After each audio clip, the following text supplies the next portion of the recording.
असं आपल्याही आयुष्यात बऱ्याचदा होते की तुम्ही एखाद्या मित्रासाठी त्याच्या वाईट परिस्थितीमध्ये खूप कष्ट घेतलेत, त्याची वेळ प्रसंगी आर्थिक मदतही केली, येणाऱ्या प्रत्येक संकटांमध्ये त्याच्यासोबत तुम्ही होता, पण आता तोच मित्र त्याला केलेली मदत विसरला आणि तुमच्यावरच उलटू पाहतोय. त्याच्या अशा वागण्याला काय म्हणाल?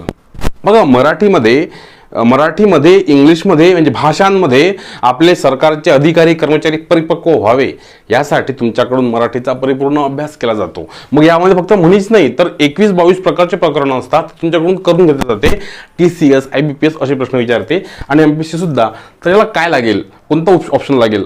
पराचा कावडा, राईचा पर्वत, नागिन पोसली, पोसणाऱ्यालाच टसली, नाकाला नाही जागा, नाव चंद्रभागा, न करता काही वाईट शिकू पाही, नाचता येईना अंगण वाकडे. तर याला नागिन पोसली आणि पोसणाऱ्यालाच डसली.